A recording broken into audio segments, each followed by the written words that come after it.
Hello mga kaibigan! Welcome po ulit sa aking channel, ang Aling Kusinera. Mahilig ka ba sa laing? Pero hindi mo alam kung paano magluto nito? Halika't samahan mo ko. Magluluto tayo ng napakasarap na laing.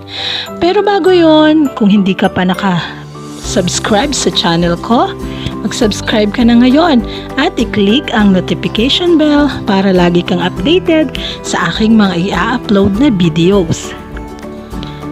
Yan, ito yung ating mga sangkap. Siyempre, gagamit tayo ng laing. Ito yung ating pinaka main ingredients. Ito yung tangkay ng gabi or ng laing. Gagamit tayo ng chicken kasi mahal pa rin ang baboy. Gamit tayo ng bawang, luya, sibuyas at sili. Ito naman yung alamang. Yan. Pero hindi natin to ilalahat. Isang kutsara lang ilalagay natin. At ito yung ating gata. Ito yung unang gata.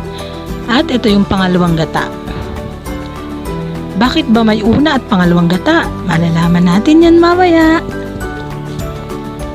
Yan, ilagay na natin yung ating kawali sa apoy. At maglagay tayo ng konting mantika. Ilagay natin yung ating ginayat na manok. Yan, sa kahoy pa rin po ako nagluluto at wala pa rin akong gasol. Haluin natin to, parang ipiprito lang natin siya ng bahagya.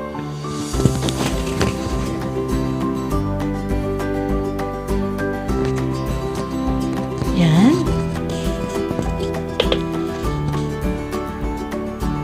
Haluin natin. Maya-maya lang ay pwede na natin siyang set aside or itabi muna natin siya. Yan.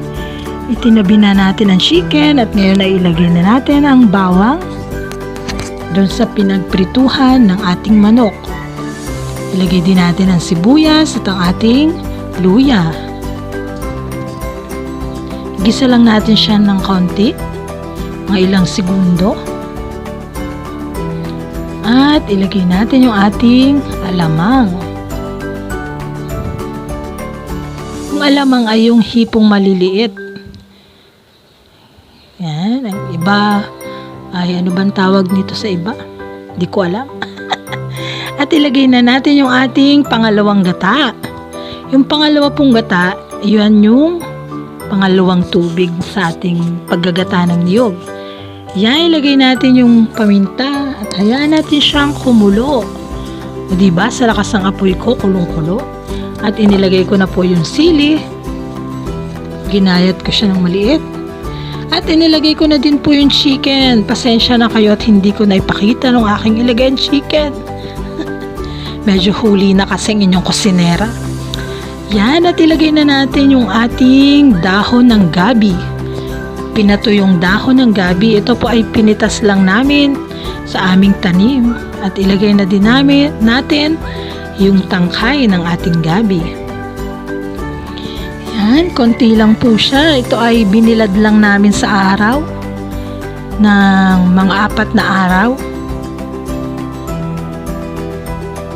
Yan, haluin natin.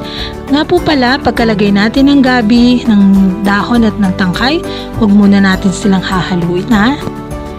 Yan, ngayon at ilagay na natin yung ating pangalawang gata or kakang gata. Yan, at ating haluin habang siya ay kumukulo.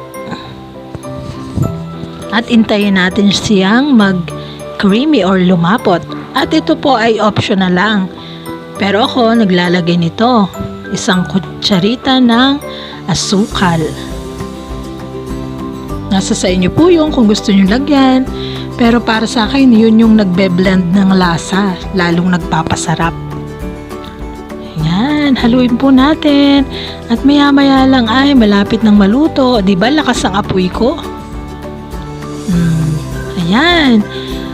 Paiga na siya. Bango. Yan, konting-konti na lang po at hahanguin na natin siya. Pero ito po ay lulutuin nyo ng 15 to 20 minutes or 25 minutes. Kasi makati yung laing kapag hindi pa siya lutong-luto. Ayan, ready na ang ating laing. Ang sarap nito sa aming pananghalian. Subukan nyo pong gumawa nito at tsak na magugustuhan nyo. Maraming pong salamat sa inyong panonood at mag-subscribe po kayo sa aking channel. Ayan. Mag-comment lang po kayo kung ano po yung gusto nyong lutuin ni Aling Kusinera. Hanggang sa muli, God bless!